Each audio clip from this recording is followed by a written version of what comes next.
Hello student. आज हम पढ़ने वाले हैं ग्रेविटेशनल फील्ड के बारे में। देखिए, कोई भी अगर ऑब्जेक्ट है जिसका मास है खुद का, वो उसके सराउंडिंग में ग्रेविटेशनल फील्ड क्रिएट करने वाला है। फील्ड मतलब क्या? It is a region around that body in which other body if approaches will experience इधर अ फोर्स ऑफ अट्रैक्शन और रिपल्शन। यहां मैं रिपल्शन क्यों बात कर रहा हूं? क्योंकि हमें इलेक्ट्रोस्टैटिक्स में यह भी पढ़ना होता है कि वहां पर दो टाइप के चार्जेस होते हैं, एक पॉजिटिव और दूसरा निगेटिव। तो इसी वजह से वहां पर अट्रैक्शन रिपल्शन दोनों चीजें होना शुरू हो जाएगा depending on which kind of charge you are going to study. लेकिन हमें फिलहाल जो है हमारा डिस्कशन रेस्ट्रिक्ट करना है वो कि ग्रेविटेशनल फील्ड से रिलेटेड। तो अगर ग्रेविटेशन के बारे में बात करें तो एक ही टाइप का फोर्स यहां पर आता है और that is force of attraction. तो कोई एक ऑब्जेक्ट है, कोई भी एक ऑब्जेक्ट ले लीजिए, उस ऑब्जेक्ट को अगर मास है तो it has created its own gravitational field in which if other particle has approached will experience a force of attraction. तो हम कुछ इस तरीके से डिफाइन कर सकते हैं इसको, ग्रेविटेशनल फील्ड को। सबसे पहले, अगर मेरे पास कोई दो बॉडीज है जैसे कि ए है और यहां पर बी है, ये दो बॉडीज को अगर मैं देख लूं, a body A exerts force on another body B kept at a distance। तो A बॉडी को कैसे पता चलेगा B यहां पर है? बिकॉज ऑलरेडी A ने इस फील्ड में, सराउंडिंग में खुद की एक ग्रेविटेशनल फील्ड क्रिएट की है, स्पेस में क्रिएट की है एक फील्ड। जैसे कि ऑब्जेक्ट A यहां पर था तो सराउंडिंग में इसके ऑब्वियसली ग्रेविटेशनल फील्ड है। तो अगर इसकी फील्ड में कोई दूसरा ऑब्जेक्ट ला दिया जाए तो ये एक्सपीरियंस करने वाला है फोर्स ऑफ अट्रैक्शन। बस यही चीज हमें जानना है। इसे कहा जाएगा action at A distance situation, action at A distance वाली सिचुएशन। तो हम किस तरीके से बात करें तो देखिए, यहां पर द फील्ड जो है has its own existence and has energy and momentum. ये सारी की सारी चीजें यहां पर अप्लाई होना शुरू हो जाएगा। जैसे कि अर्थ है, Earth has a gravitational field, तो फील्ड है तो ग्रेविटेशनल पोटेंशियल एनर्जी भी आ चुका है ना। तो ये सारी चीजें आ जाएगी। कोई ऑब्जेक्ट रखा है दैट गेट अट्रैक्टेड टुवर्ड अर्थ, तो इस पर फोर्स भी डेवलप हुआ, चेंज इन मोमेंटम भी हुआ। तो ये सारी चीजें यहाँ पर होने वाली है। Field has a definite direction at each point. ये बहुत ही मतलब आप कह सकते हो कि डिफाइंड है, स्पेसिफिकली डिफाइंड है कि किसी भी पर्टिकुलर पॉइंट पर अगर आप जाते हो तो वहां पर उसकी डेफिनेट डायरेक्शन मिलने वाली है। It's intensity varies from point two point. जैसे कि अर्थ है, अगर अर्थ के सरफेस पर फील्ड अलग होगी तो मैं थोड़ा ऊपर जाता हूँ, यहाँ की फील्ड अलग होगी, उसके ऊपर जाता हूँ, फील्ड अलग है। तो जैसे जैसे हम लोग इससे दूर जा रहे हैं तो डेफिनेटली ग्रेविटेशनल फील्ड यहाँ से वैरी होती जा रही है। हालांकि इतना ही नहीं, अगर आप अर्थ के सरफेस से सेंटर की ओर जाते हो तो भी ग्रेविटेशनल फील्ड यहां पर चेंज होने वाली है। समझ में आ रहा है? When another body is placed in the field exerts a force on it. चलिए आगे बढ़ते हैं। तो field due two point mass, point mass field कितना क्रिएट करता है उसके बारे में जानते हैं। यहां पर एक ऑब्जेक्ट है जिसका मास कैपिटल एम है, ऑलरेडी एग्जिस्टेंस में है, और इस मास ने सराउंडिंग में ग्रेविटेशनल फील्ड क्रिएट किया होगा। तो अभी होता क्या है, इसने बनाई हुई फील्ड में इस ऑब्जेक्ट को मैंने ला दिया। तो अभी न्यूटन्स लॉ ऑफ ग्रेविटेशन से मैंने ऑलरेडी आपको पढ़ा दिया है, the force between these two objects is G, product of masses और डिवाइडेड बाय डिस्टेंस स्क्वायर। इतना तो फोर्स बन रहा है। अभी मुझे पता करना है कि इस मास ने यहां पर फील्ड कितना क्रिएट किया, इस मास ने यहां पर फील्ड कितना क्रिएट किया। तो इसके दो तरीके हो सकते हैं। पहला तरीका यह कि मैं यहां पर जाऊंगा, जो मैंने टेस्ट मास ला लिया, तो टेस्ट मास कुछ इस तरीके से होता है कि इसके प्रेजेंस से इस पर कोई फर्क ना पड़े। मतलब ये बहुत ही हेवी पार्टिकल होगा या हेवी ऑब्जेक्ट होगा, क्योंकि अगर ये इसको खींच रहा है तो डेफिनेटली ये मास एम भी इसको खींचेगा। Action reaction pair equal and opposite है, तो ये दोनों चीजें होने वाली है यहां पर। लेकिन हमें इस मास को कुछ इस तरीके से चूज करना है कि इसके प्रेजेंस की वजह से इस पर कोई फर्क ना पड़े, इस पर कोई हानि ना हो। ये यहीं पर है, यहीं पर टिका हुआ है। तो हम ऐसा बोल सकते हैं, this small M will experience a force of attraction. So force experience by that mass M is nothing but a gravitational field. समझ लो आप, force experienced by this m, small m, force experienced over that mass m is nothing but gravitational field. और ये gravitational field किसने create किया है? This is gravitational field due to, ये capital M ने क्रिएट किया था, ये स्मॉल एम वाला नहीं बात कर रहे हैं।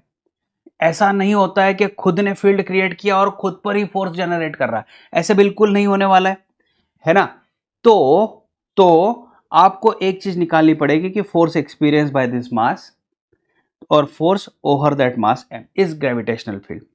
अच्छा, ये एक तरीका हो गया, मतलब जिसने फोर्स एक्सपीरियंस किया है उसके बारे में बात हो रही है। तो स्मॉल एम ने फोर्स एक्सपीरियंस किया, कितना फोर्स एक्सपीरियंस किया और उस ऑब्जेक्ट का मास कितना था, तो इनका रेशो ही ग्रेविटेशनल फील्ड है। हालांकि ये ग्रेविटेशनल फील्ड किसने क्रिएट की है? दैट कैपिटल एम, उस मास ने क्रिएट की है। दूसरी चीज, फॉर्मूले से आप इजीली देख सकते हो, यहां पर मैं इसको लाऊंगा, दैट एफ बाय एम अगर ले लेते हो आप तो आपके सामने एक फॉर्मूला रह जाएगा, that is G capital M divide by R square. This is gravitational field. Yes, तो हालांकि चीज ऐसी हो सकती है जैसे कि मान लीजिए मेरे पास ये कैपिटल एम यहां पर है और इससे स्पेसिफिक आर डिस्टेंस पर मुझे फील्ड निकालना है, और फील्ड की डायरेक्शन कैसी है वो भी समझ लो आप। हमें पता है कि ये स्मॉल एम इस डायरेक्शन से खींचा चला आएगा, तो बस यही डायरेक्शन हो गई हमारी ग्रेविटेशनल फील्ड की। तो ग्रेविटेशनल फील्ड हम बात करें यहाँ पर, तो ग्रेविटेशनल फील्ड की डायरेक्शन मैं दिखा देता हूँ, ये ग्रेविटेशनल फील्ड की डायरेक्शन कितना है, तो मुझे सिर्फ एक चीज पता होनी चाहिए कि ग्रेविटेशनल फील्ड इज जी, जिसने क्रिएट किया उसका मास डिवाइडेड बाय कितने डिस्टेंस पर चाहिए उसका स्क्वायर निकाल दिया। ये एक चीज हो गई। ऑलरेडी मान लीजिए यहां पर एक मास मैंने स्मॉल एम ला दिया और मुझे पता चला कि that is getting attracted towards something, something मतलब मुझे यहां इसके बाजू में यहां इंफॉर्मेशन नहीं है मेरे पास, इट इज गेटिंग पुल्ड। तो इस समय इसने क्या फोर्स एक्सपीरियंस किया, तो मुझे इतना पता चलने वाला है कि यहां पर फील्ड है, तो कितना फील्ड है, तो दैट फील्ड इज फोर्स पर यूनिट मास। ठीक है, हालांकि यहां तक आपको समझ में आ रहा होगा। और बच्चों इसका यूनिट जो होता है, इसका यूनिट यहां से आप निकाल सकते हो। यूनिट देख लीजिए, फोर्स है तो न्यूटन और डिवाइडेड बाय मास है तो किलोग्राम आप लिख सकते हो, न्यूटन पर किलोग्राम, इसको आप इजीली ले सकते हो, समझ सकते हो। ठीक है, ये ग्रेविटेशनल फील्ड है। अच्छा, अभी अभी बच्चों में थोड़ा सा एक कंफ्यूजन वाली स्टेट यहां पर आ जाती है, जो मैं यहां पर एक्सप्लेन करने वाला हूं, समझ लो इसको। कई बार ऐसे होता है कि हाँ सर ठीक है एफ, तो मुझे एफ बाय एम का मीनिंग जो आपने ग्रेविटेशनल फील्ड बोला पता चल गया, लेकिन उसके अलावा हमें इसको एक्सेलरेशन ड्यू टू ग्रेविटी भी तो बोलते थे, जैसे कि F is equal to M G भी बोल सकते थे on the surface of Earth, ये भी एक था।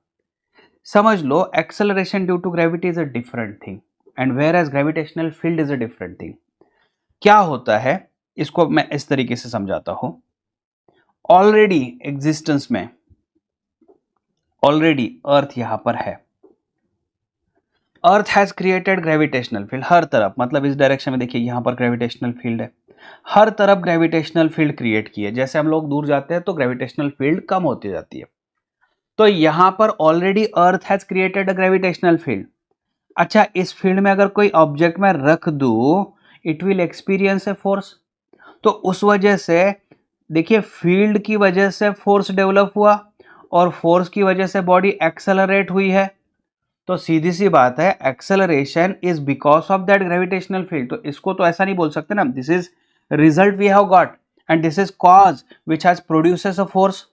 तो gravitational field is different, acceleration due to gravity is different. ये दोनों चीजें अलग अलग होती है। फील्ड की वजह से फोर्स डेवलप हुआ और इस फोर्स की वजह से जो पार्टिकल या ऑब्जेक्ट है दैट हैज गॉट एक्सेलरेटेड या एक्सेलरेशन फील कर रहा है। ठीक है, चलिए नेक्स्ट स्टेज पर आते हैं। ये कुछ पर्टिकुलर आर्टिकल्स है जिसको हमें अच्छे तरीके से समझना होगा।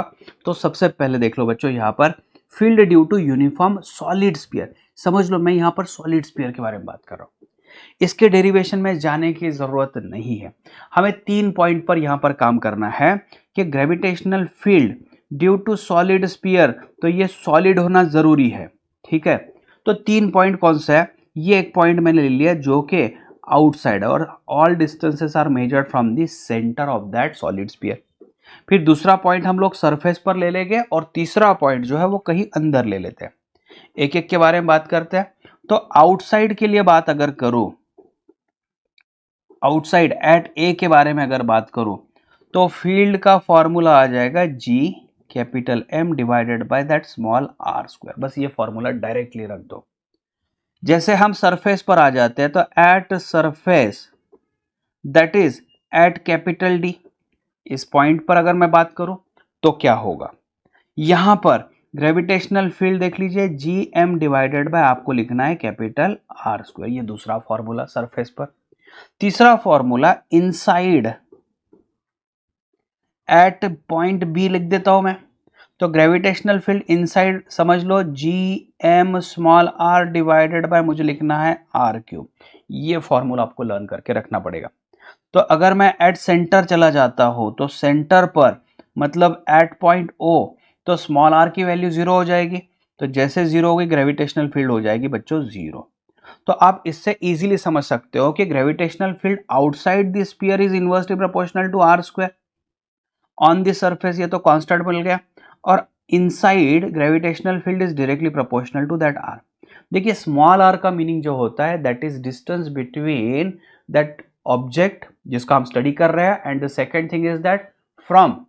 तो जैसे कि ऑब्जेक्ट यहां पर, जैसे इसको मैं स्टडी कर रहा हूं तो इसका सेंटर है, यहां से जिस पॉइंट पर मैं ऑब्जेक्ट रखने वाला हूं या फिर जिस पॉइंट पर मुझे ग्रेविटेशनल फील्ड चाहिए, इन दोनों के बीच का डिस्टेंस। तो यहां पर ये आउटसाइड है, तो चलो ठीक है, सेंटर टू सेंटर डिस्टेंस ले लिया।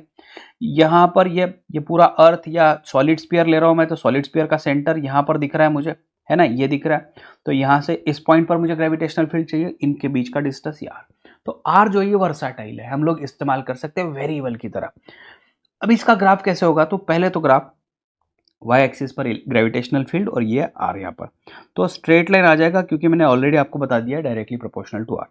Second thing, outside gravitational field is inversely proportional to R square.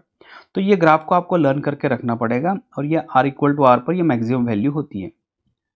अच्छा, ये ग्राफ कहाँ से आया, तो ये ग्राफ में बच्चों इसमें भी स्मॉल आर है और ये ग्रेविटेशनल फील्ड ही है। अच्छा, आप बोलोगे ये दोनों में फिर फर्क क्या है, फर्क ये है, समझ लो। प्रॉपर देखा जाए तो ये करेक्टेड ग्राफ है, क्योंकि क्या होता है, हमें पता है ग्रेविटेशनल फील्ड जो बच्चों ये डायरेक्टेड टुवर्ड सेंटर है। तो देखिए ना यहाँ पर दिखा दो, ये gravitational field directed toward centre है, और मैं जो डिस्टेंस मेजर कर रहा हूँ ये सेंटर से लेकर इस डायरेक्शन में मेजर कर रहा हूँ। तो अगर आप वेक्टर वाइज देखोगे तो we are measuring the distance from centre to that point, और ग्रेविटेशनल फील्ड इसके एग्जैक्टली अपोजिट काम कर रही है। तो ग्रेविटेशनल फील्ड के बारे में बात करें तो it is directed toward centre and the distance we are measuring is away from the centre. इसी वजह से ये ग्राफ को यहाँ पर आपको लेना है, बस यही ग्राफ है, इसकी ही इमेज, मिरर इमेज यहाँ पर दिखने वाली है। तो अगर दोनों ग्राफ आ जाए तो क्या करें, तो दोनों ग्राफ अगर एक साथ आ जाए तो आपको ये चॉइस करनी होगी, ये करेक्टेड चॉइस होगी। ठीक है, चलिए आगे बढ़ते हैं। Field due to uniform spherical shell. तो बच्चों यहाँ पर शेल है, शेल के बारे में बात करने वाले हैं। तो शेल है मतलब अंदर इसके मटेरियल नहीं है। जब सॉलिड स्फीयर था तो अंदर मटेरियल था। तो देखिए आउटसाइड ये रिजल्ट वैसा ही मिलने वाला है जैसा अभी हमें मिला था। तो अगर ए पर बात करें तो gravitational field G M divided by that small are square. On surface के बारे में बात करूं, ऑन सरफेस के बारे में बात करूं, यस, सो एट डी के बारे में बात करूं तो gravitational field G M divided by that capital R square. ठीक है, इनसाइड के बारे में बात करो तो इनसाइड एट पॉइंट बी और एट ओ और एट एनीवेयर, कहीं पर भी जाओ, gravitational field inside must be zero, अंदर पूरी तरीके से जीरो है। देख लीजिए यहां पर जैसे हम लोग सेंटर पर थे, ओ पर थे, तो ग्रेविटेशनल फील्ड एग्जैक्टली सेंटर पर जीरो था, एग्जैक्टली सेंटर पर जीरो था। But inside at point B anywhere, centre का अगर छोड़ दे, सेंटर को अगर छोड़ दे तो बाकी कहीं पर भी gravitational field was there. But यहां पर inside everywhere gravitational field is zero. तो इसका ग्राफ कैसे आएगा समझ लो। तो अंदरूनी अंदर, अंदर ही अंदर अगर आप देखोगे तो up to small R equal to capital R, small R equal to capital R तक, यहां तक फील्ड जीरो है इनसाइड। और जैसे ही आप सरफेस पर आ जाते हो तो सरफेस पर ये कांस्टेंट वैल्यू आ गई, G M divided by R square, और जैसे ही आउटसाइड हम लोग जाना शुरू कर देते तो yes gravitational field is like this one, it is inversely proportional to that small are square. ठीक है, चलिए ये रिजल्ट्स आ रहे हैं यहां पर। उसके बाद में चलिए आगे बढ़ते हैं। अगर रिंग है तो रिंग के बारे में भी क्या करना पड़ेगा समझ लो। So gravitational field at point X, at X distance, तो एक्स की जगह चलो ठीक है एक्स ही ले लेते हैं इसको, एट एक्स डिस्टेंस, तो यहाँ पर ग्रेविटेशनल फील्ड जो आएगी that field is equal to G M X divided by R square plus X square, power लिखना है आपको 3/2। Gravitational field is like this one. तो इसको थोड़ा थोड़ा अंडरस्टैंड करते हैं। अगर मैं इस पॉइंट को यहां से धीरे धीरे सेंटर की ओर खींचूं और ये पॉइंट पी को मैं सेंटर पर लाके रख दूं तो x की वैल्यू हो जाएगी 0। तो if point p is at centre of ring, अगर रिंग के सेंटर पर है तो क्या, तो x की वैल्यू हो जाएगी 0, तो ग्रेविटेशनल फील्ड हो जाएगी बच्चों वहां पर 0। तो सेंटर पर ग्रेविटेशनल फील्ड है 0 रिंग के। If x is very very greater than r, बहुत दूर तक लेके जाते हैं इस पॉइंट को, लंबा खींचते हैं बहुत दूर तक लेके जाते हैं, तो जैसे हम लोग लेके जा रहे हैं आगे तो r के कंपैरिजन में अगर आप देख रहे हो तो x बढ़ रहा है। तो if x is very very greater than r तो क्या होगा, आप R square plus X square की जगह पर अप्रोक्सीमेटली एक्स स्क्वायर लिख सकते हो। इसी का मतलब हो रहा है R square plus X square का पावर अगर 3/2 लिखना है तो ये हो जाएगा x पावर 3। तो ग्रेविटेशनल फील्ड ऐसी लोकेशन पर हो जाएगी G M that X divided by that X cube, जो कि सॉल्व करने के बाद मिल जाएगा G M divided by X square. ये रिजल्ट आ गया। तो अभी ग्रेविटेशनल फील्ड आप समझ लो, अगर एट इंफिनिटी में बात करूं that is at X equal to infinity के बारे में बात करूं तो ग्रेविटेशनल फील्ड कितना हो जाएगा, तो anything divide by infinity is what 0। तो मुझे जो बताना है आपको वो ये चीज है कि जब हम रिंग पर काम करते हैं तो रिंग पर काम करते समय रिंग के सेंटर में ग्रेविटेशनल फील्ड 0 है और एट इंफिनिटी भी ग्रेविटेशनल फील्ड 0 है। तो दो जगह पर 0 है, इसका मतलब कहीं ना कहीं बीच में ऐसी सिचुएशन होगी जहां पर ग्रेविटेशनल फील्ड मैक्सिमम होगी। तो आपको एक्चुअली डिफरेंशिएट करना पड़ता है विथ रिस्पेक्ट टू एक्स और सॉल्व करना पड़ता है। तो मैं इसका रिजल्ट डायरेक्ट बताने वाला हूं यहां पर, वो डायरेक्ट रिजल्ट ध्यान में रखो। तो रिजल्ट क्या है कि at X equal to r/√2 gravitational field is maximum, और मैक्सिमम कितना है तो 2/3√3 gm divided by that r square. बस इतना आपको ध्यान में रखना पड़ेगा। ये जो है ये है 3√3, 2/3√3। और ग्राफिकली बात किया जाए तो ग्राफ कुछ इस तरीके से बनने वाला है। तो सबसे पहले 0 था और 0 से ये बढ़ेगा और फिर बढ़ने के बाद ये घटने वाला है और बहुत दूर जाकर इन्फिनिटी पर ये कम होने वाला है। ठीक है, तो इसको मैं एक्सटेंड कर देता हूँ, किसको, x को। और ये फील्ड है, तो ये फील्ड यहाँ पर मैक्सिमम मिल रही है कहाँ पर, तो r/√2 पर। x की वैल्यू जब r/√2 हो जाए तो उस समय ग्रेविटेशनल फील्ड मैक्सिमम, और कितना है तो ये इतना वैल्यू है 2/3√3 gm divided by r square. ठीक है, काफी हो गया यहाँ तक, सफिशिएंट हो गया। चलिए आगे कुछ क्वेश्चन करवा के लेते हैं। चलिए इस क्वेश्चन को सॉल्व कराते हैं। ये ऑलरेडी एंट्रेंस में भी आया हुआ क्वेश्चन है, तो मुझे लगता है मैं ये क्वेश्चन आपको होमवर्क को दे देता हूँ, ये कहीं पर भी रेफरेंस बुक में आपको मिल जाएगा। इस पर काम करते हैं।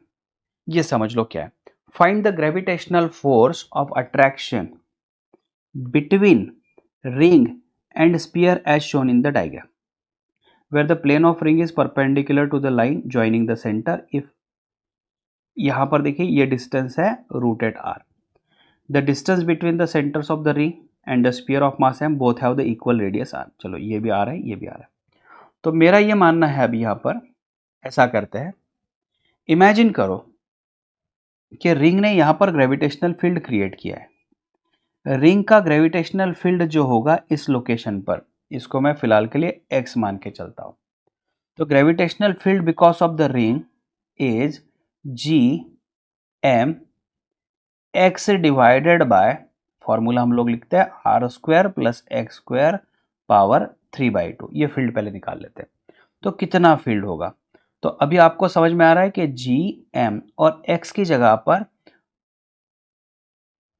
√8 ऑफ आर डिवाइडेड बाय ये R square plus X square की जगह पर आ जाएगा 8r² और इसका पावर 3/2। ये सॉल्व करते हैं तो जी एम कैपिटल आर और ये √8 वैसे ही लिख देता हूं डिवाइडेड बाय, यहां पर नीचे 9r² होगा तो 9r², तो 9 पावर 3/2 और r² पावर 3/2 कर देते हैं। ये सॉल्व हो जाएगा तो जी एम आर √8 वैसे ही लिख देता हूं।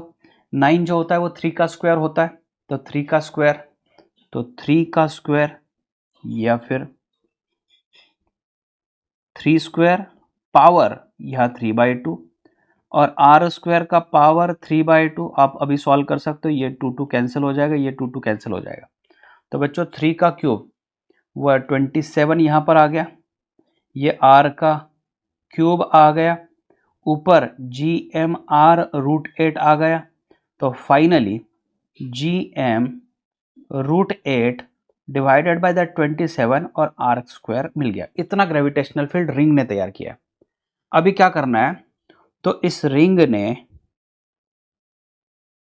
यहां पर जो फील्ड तैयार किया, इस फील्ड में ये पूरा के पूरा मास कॉन्सेंट्रेटेड है स्फीयर का, ऐसे समझ के चलते हैं। तो इस पर जो फोर्स आएगा वो आ जाएगा मास मल्टीप्लाई बाय फील्ड, क्योंकि फील्ड होता है फोर्स अपॉन मास, तो ये स्फीयर एक्सपीरियंस करने वाला है फोर्स। तो स्फीयर का मास कितना है उसको समझना जरूरी है। तो अभी हुआ क्या, मुझसे एक गलती ऐसी हो गई है कि मैंने यहाँ पर रिंग का मास मैंने कैपिटल एम ले लिया। तो थोड़ी देर के लिए क्वेश्चन को मॉडिफाई करा दूं मैं, थोड़ी देर के लिए क्वेश्चन को मॉडिफाई करा के समझते हैं। ऐसा समझते हैं कि चलो रिंग का मास ना ऐसा जूम करके चलते हैं, या फिर आपको चाहिए तो मैं यहाँ पर चेंजेस करवा के दे देता हूँ, कोई दिक्कत नहीं। तो चेंजेस कैसे करवाते हैं, चलिए चेंजेस ऐसा करवाते हैं। तो जहाँ पर मुझे स्मॉल एम कैपिटल एम दिख रहा है वहाँ पर मैं स्मॉल एम डाल देता हूँ। तो इसको स्मॉल एम कर देते हैं ना, स्मॉल एम, चलो स्मॉल एम। तो रिजल्ट में देखिए यहाँ पर क्या होगा, मास multiply by gravitational field of ring. तो मास स्फीयर का है और ग्रेविटेशनल फील्ड रिंग की जो है, तो G small m √8 divided by 27r²। तो आपको रिजल्ट जो मिलने वाला है √8/27 G capital M small m divided by r²। तो ये फॉर्मूला मुझे तो यहाँ दिख रहा है ऑप्शन सी में। एक बार क्रॉस चेक कर लेते हैं बच्चों, ये question number 11,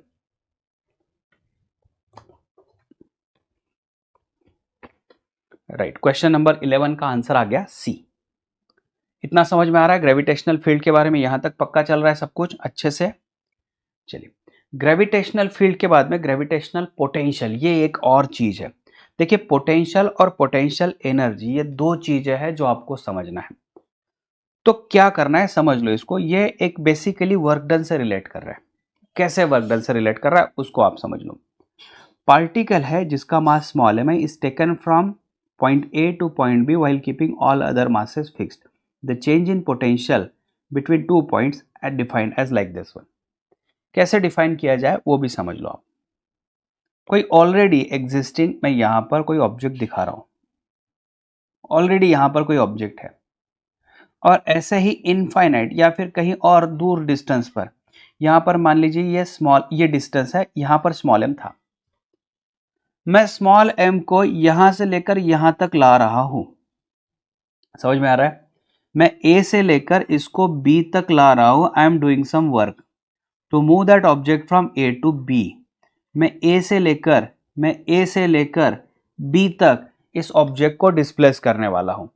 so whatever work done by me over that mass small M is nothing but potential difference. Potential difference देख लीजिए, मैं यहां से यहां तक पहुंचा, I have done a work to move particle from A to B, so work done from A to B over that mass m, over that mass m is potential difference b minus potential difference a। ये चीज समझ में आ रही है? तो potential difference is defined as like vb minus v। अगर लिखता हूं मैं तो मुझे एक काम करना पड़ेगा, I have to do some work to move that object from a to b। मैं फाइनली b तक पहुंचा हूं, so work done in moving mass m from a to b is here given. अच्छा, अगर a रेफरेंस वाइज देखा जाए, अगर a infinity पर होता तो potential at infinity is defined as zero as a reference potential energy.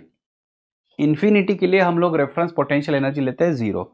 So when we are moving that object from, जैसे मैं a से लेकर b तक बता रहा हूं तो a ही इंफिनिटी पर है, तो from infinity to b over that mass, और v एट इंफिनिटी तो जीरो है, तो मुझे यहां पर जीरो लिखना पड़ेगा, रह जाएगा vb और a की जगह पर इंफिनिटी डालना पड़ेगा। तो formula vb equal to work done to move from infinity to b divided by mass m, या फिर सिंपल शॉर्ट में potential, gravitational potential is work done over that mass m, work done per unit mass बोल सकते हो। So work done in bringing a unit mass from infinity to a point in gravitational field is called gravitational potential at that point. तो ये बात आपको समझ में आ रही होगी बच्चों। देखिए वर्क डन है that itself is a potential now, लेकिन work done dimension wise match नहीं हो रहा है, तो work done over unit mass, work done per unit mass is gravitational potential. तो ये डेफिनेशन वर्क डन से ही रिलेट कर रही है, जिसको हम लोग ग्रेविटेशनल पोटेंशियल के तौर पर आप नई टर्म के तौर पर देखने वाले हो। Ultimately it is work done over that unit mass, right. चलिए फिर gravitational potential due two point mass. तो ग्रेविटेशनल पोटेंशियल का डायरेक्टली हमें फॉर्मूला लेना होता है यहाँ पर। तो फॉर्मूला लेना है, अगर आपको सॉल्व करना है तो आप सॉल्व भी कर सकते हो, इसको किसी तरीके से सॉल्व करना है समझ लो। तो जैसे अगर मान लीजिए ये कहीं और डिस्टेंस पर होता, यहाँ पर कहीं पर होता, मान लीजिए ए पर है और ए से मैं बी पर लाता, तो यहाँ देख लीजिए क्या होगा, ये ऑलरेडी यहाँ पर ग्रेविटेशनल फोर्स है। तो ग्रेविटेशनल फोर्स कितना है, जी एम मल्टीप्लाई बाय यहाँ पर कोई पॉइंट रख दे, मास रख देता हूँ mm डिवाइडेड बाय, तो इस डिस्टेंस को मैं x मान के चलता हूं, तो gmm divided by X square होता था फोर्स। अच्छा, अगर मैं b से थोड़ा सा और इसको डिस्प्लेस कर दूं by very small distance dx, तो dw is equal to force और dx का डॉट प्रोडक्ट आ जाएगा। हालांकि ग्रेविटेशनल फोर्स जो है वो भी इस डायरेक्शन में है जिस डायरेक्शन में डिस्प्लेसमेंट हो रहा है, तो एफ डी एक्स, तो आ गया formula G M M by X square और ये D X value. So total work done कितना आएगा, तो integration of D W to move it from कहाँ से, तो मान लीजिए मैंने इन्फिनिटी से इसको यहाँ पॉइंट पी पर लाया, तो इन्फिनिटी से पॉइंट पी पर लाया, तो इज इक्वल टू कितना आ जाएगा। तो work done is like integration में देखिए जी एम एम, तो इंटीग्रेशन के अंदर आ जाएगा D x divided by X square from infinity two point P, तो पॉइंट पी तो आर डिस्टेंस पर है, तो पॉइंट पी तो आर डिस्टेंस पर है ना, तो आर डिस्टेंस पर ला देता हूं। So W is equal to G M M integration of D X by X square, तो X power minus two D X infinity to R, ये फॉर्मूला हो गया G M M X power minus two plus one X power minus one divided by that minus one infinity to that R is equal to, तो minus sign बाहर निकाल देते हैं, G M M ये minus sign बाहर निकाल दिया, यहाँ पर one by X infinity to R, फिर क्या आ गया देख लो, W is equal to minus G M M, यहाँ पर देखिए one by R minus one by infinity आ गया, so W is equal to minus G M M divided by R आ चुका है, और W डिवाइडेड बाय अगर स्मॉल m लिख दूँ तो फॉर्मूला मिल गया मुझे minus G M divided by small R which is nothing but a potential at that location, क्योंकि रेफरेंस पॉइंट तो हमारा इन्फिनिटी पर है। तो जैसे हमने अभी बात किया था, अगर इन्फिनिटी पर है, अगर इन्फिनिटी से लाए हैं हम लोग उसको, तो वर्क डन पर यूनिट मास भी पोटेंशियल ही होगा उस लोकेशन पर। तो रेफरेंस के हिसाब से बात करें तो यस, देखिए यहाँ पर निगेटिव साइन आ रहा है, ये इंपॉर्टेंट है हमारे लिए।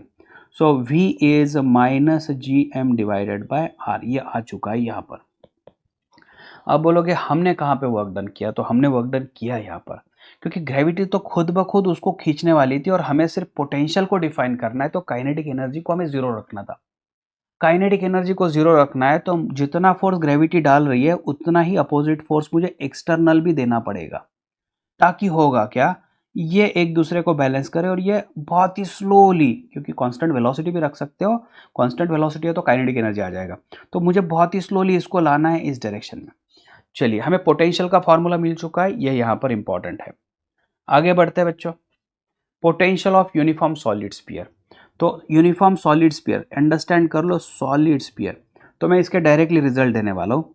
आउटसाइड के बारे में बात करें तो V आउटसाइड जैसे कि एट पॉइंट A, तो ये आ गया minus G M divided by small R, ठीक है। एट अगर D के बारे में बात करें जो कि सरफेस पर है, जो कि सरफेस पर है, so V equal to minus G M divided by R आ जाएगा। और इनसाइड के बारे में बात करें, so gravitational field inside is V equal to minus G M divided by, यहां पर लिखना है मुझे आर क्यूब, समझ लो, in bracket 1.5 R square minus 0.5 small are square, इसको लर्न करके रख दो बच्चों। और ये सॉलिड स्फीयर पर ही काम करने वाला है, ये अंदर अंदर काम करने वाला है।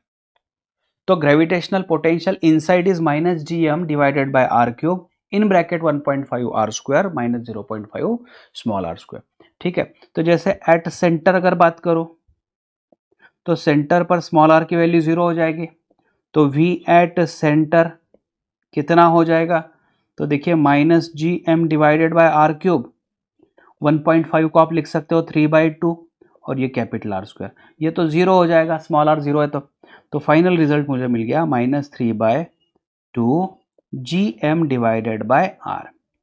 और सरफेस का अगर रिजल्ट आप देखोगे तो इसको V सरफेस आप लिख सकते हो, तो कहीं ना कहीं V at centre is equal to 3/2 V on surface. लेकिन एक चीज समझ लो, इससे कई बच्चे कंफ्यूज हो जाते हैं, बच्चों को लगता है कि सेंटर पर पोटेंशियल ज्यादा है क्योंकि उनको दिख रहा है 3/2 टाइम्स V सरफेस। हम डील कर रहे हैं निगेटिव साइन सिस्टम के साथ में, तो निगेटिव की वजह से ग्रेविटेशनल पोटेंशियल सेंटर पर बहुत कम है, जैसे हम आगे बढ़ते हैं तो सरफेस पर ज्यादा है, और जैसे जैसे आउटसाइड जाने वाले हैं वैसे वैसे ग्रेविटेशनल पोटेंशियल बढ़ते हुए जाने वाला है। तो जब हम इंफिनिटी पर होंगे, जब हम इंफिनिटी पर होंगे, आर की वैल्यू इंफिनिटी हो जाएगी, तब पोटेंशियल की वैल्यू 0 हो जाएगी, तो potential gravitational potential is 0 is maximum value, मतलब सेंटर पर सबसे कम है इस बॉडी के, और जैसे हम लोग जा रहे हैं आगे आगे gravitational potential decreases and it is gravitational potential increases and at infinity it is 0 which is maximum. तो हाइट के हिसाब से ग्रेविटेशनल पोटेंशियल बढ़ने वाला है। इसका ग्राफ के बारे में बात करें तो निगेटिव साइन को अगर मैं अवॉइड कर दूं तो कुछ इस तरीके से रिजल्ट आने वाला है। तो सरफेस पर -3/2, ये निगेटिव माइनस भी यहाँ पर डाल देता हूँ मैं, और ये आर यहाँ पर डाल देता हूँ। तो पोटेंशियल ऐसे ऐसे घटने वाला है जहाँ तक आर इक्वल टू आर ना हो जाए, ये थोड़ा सा बिहेवियर अलग दिखाएगा, लेकिन आउटसाइड में अगर आप देखोगे तो yes it is inversely proportional. Outside में देखें तो V inversely proportional to R, और ये है सरफेस पर हम लोग आ गए, तो यहाँ पर V एट सरफेस दिखेगा, और ये जो है ये V एट सेंटर दिखने वाला है, ठीक है। तो इसके ऑलरेडी मैंने वैल्यूज आपको यहाँ पर दे दी है। क्लियर हो रहा है बच्चों? चलिए आगे बढ़ते हैं। Potential due to uniform thin spherical shell, shell का रिजल्ट वैसे ही बन रहा है आउटसाइड और सरफेस पर जितना अभी जो अभी बना था। तो आउटसाइड के लिए जो रिजल्ट बनने वाला है V at A V equal to minus G M divided by small R. Surface पर अगर बात करें तो एट D के बारे में बात करें तो V equal to minus G M divided by capital R. और इनसाइड ये समझ लो, इनसाइड एनीवेयर कहीं पर भी अंदर चले जाओ potential is minus G M divided by R. मतलब हॉलो या थिन स्पेरिकल शेल के लिए एक स्पेशलिटी मिल रही है जितना ग्रेविटेशनल पोटेंशियल सरफेस पर है, जितना सरफेस पर है उतना ही अंदर सब तरफ है। तो gravitational potential is everywhere is the same on the surface and inside the that spherical shell. लेकिन स्पेरिकल शेल होना चाहिए, सॉलिड स्फीयर नहीं होना चाहिए। सॉलिड स्फीयर का रिजल्ट मैंने अलग दे दिया है, सॉलिड स्फीयर का रिजल्ट अलग दे दिया है। ठीक है, ये समझ में आ गया आपको? जो सरफेस पर है उतना ही इनसाइड एनीवेयर भी होना ही है। चलिए आगे बढ़ते हैं। रिंग के लिए क्या करना है? तो रिंग के लिए बस आपको ये डिस्टेंस कैलकुलेट करना है। तो ये डिस्टेंस जो होगा, तो इसको मैं यहां पर मान के चलता हूं small r equal to root of R square plus X square. तो फॉर्मूला यहाँ पर ग्रेविटेशनल पोटेंशियल जो बनने वाला है, इसमें स्मॉल m की ज़रूरत नहीं है, minus G M divided by वो जो स्मॉल r था वही, minus G M divided by small r का मतलब है root of R square plus X square. ये रिजल्ट आ गया आपका due to ring, gravitational potential due to ring. इस मास को मैं निकाल देता हूँ यहाँ से। ठीक है, यहाँ तक तो सही चल रहा है। अभी ग्रेविटेशनल पोटेंशियल एनर्जी सिस्टम के बारे में बात करते हैं। अच्छा चलो, इसके पहले एक सवाल भी है तो उसको भी सॉल्व कर लेते हैं। If V is the gravitational potential due to sphere of uniform density, uniform density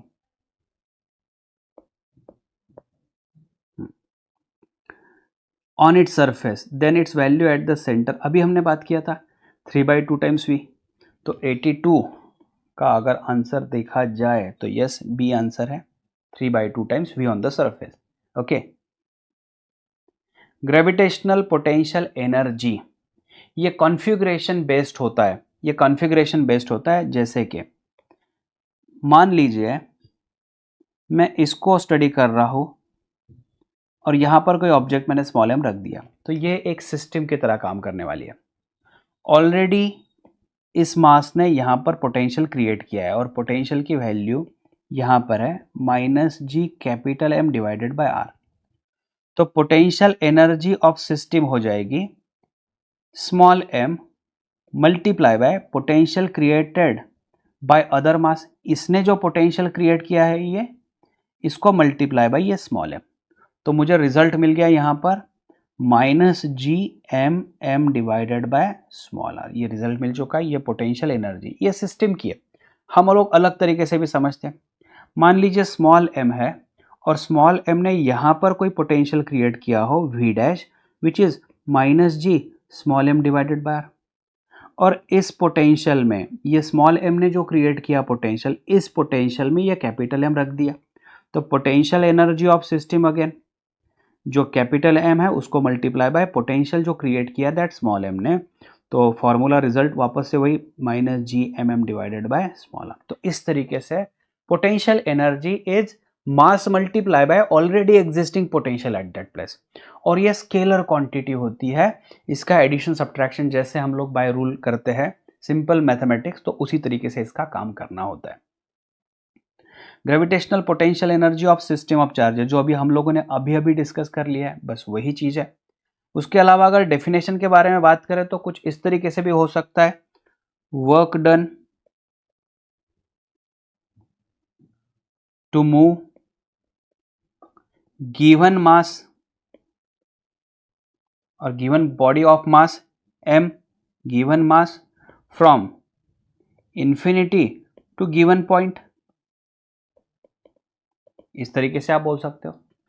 so work done to move given mass from infinity to given point, जैसे ऑलरेडी यहां पर कैपिटल M था और स्मॉल m को मैंने infinity से कहीं पर, इंफिनिटी से यहां पर लाके रख दिया है। तो बस इसके लिए जो वर्क डन रहेगा that work done is stored as a potential energy आप बोल सकते हो। ओके, चलिए आगे। Potential energy for system of particles, multiple system अगर है, जैसे मान लीजिए ये बहुत ही इंपॉर्टेंट होगा, जैसे कि अज्यूम कर लीजिए यहां पर एक इक्विलैटरल ट्रायंगल मैं ले लेता हूं। तो यहां पर भी मास m है, m1 है, यहां पर m2 और यहां पर m3 है। ये डिस्टेंस मान लीजिए a और a है। तो मुझे एक रूल ध्यान में रखना है, n इंटू n माइनस 1/2 जितने पार्टिकल्स है तो नंबर ऑफ इक्वेशंस मुझे इस तरीके से मिलने वाला है। तो यहां पर 1, 2 और 3 पार्टिकल्स है, तो नंबर ऑफ इक्वेशंस मुझे मिलने वाला है 3 इंटू 3 माइनस 1/2। तो ये तो कैंसिल हो गया, तो 3 इक्वेशन मिलना चाहिए।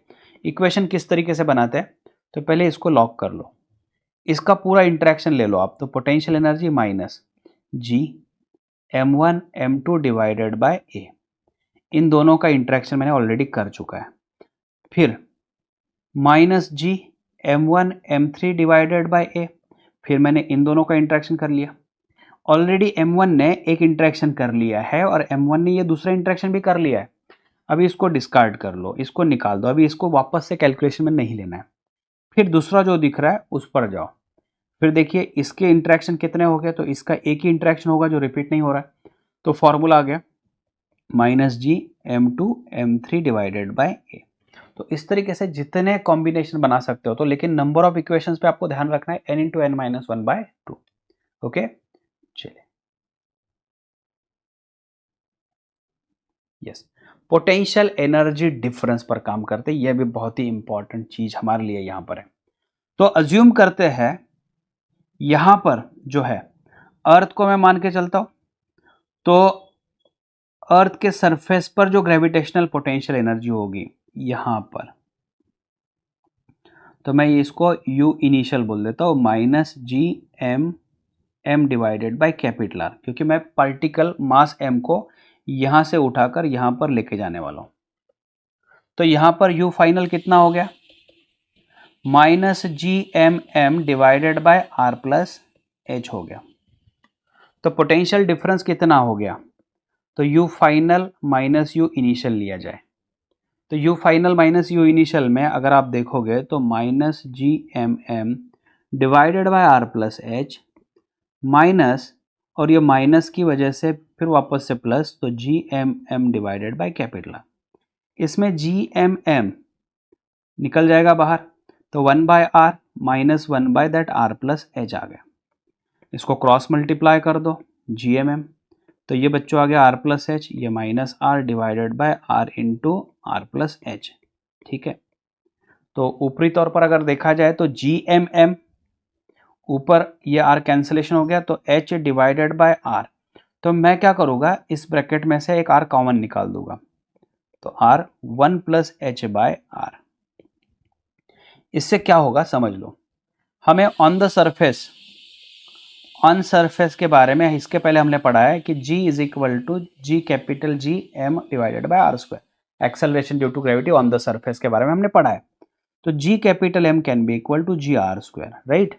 तो मैं इसको रिप्लेसमेंट देने वाला हूं, तो जी एम की जगह पर G capital R square that M into H divided by R square 1 plus H by R. तो आर स्क्वायर कैंसिल हो गया। तो finally change in potential energy का एक बहुत ही अच्छा फॉर्मूला मिल चुका है, M G H divided by 1 plus H by R. तो बच्चों ये रिजल्ट जो है, हम क्या होता है कई बार काइनेमेटिक्स में हम लोग एम जी एच लेते हैं पोटेंशियल एनर्जी का चेंज। तो क्या होता है ना, जब height compare to radius of Earth कम हो तो ठीक चलेगा, मतलब if H is very very less than R अगर है, तो उस समय चेंज इन पोटेंशियल एनर्जी, क्योंकि एच बाय आर को आप निग्लेक्ट कर सकते हो, ऑलमोस्ट जीरो की तरह ले सकते हो बहुत ही कम होने की वजह से, तो delta U M G H okay चल रहा था। बट अगर रेडियस के कंपैरिजन में अगर ये आता है तो ऑब्वियसली आपको इसको निग्लेक्ट नहीं करना है। यही हमारे लिए मोस्ट इंपॉर्टेंट फॉर्मूला होगा पोटेंशियल डिफरेंस से रिलेटेड। ठीक है, तो मैं यहाँ पर रोक देता हूँ अभी लेक्चर। इसके आगे वाला सेशन जो इंपॉर्टेंट होगा, जो कि एस्केप वेलोसिटी से रिलेटेड होगा, बाइंडिंग एनर्जी से रिलेटेड होगा। आपको यहाँ तक अच्छे से इसको पढ़ के रख देना है। Thank you very much.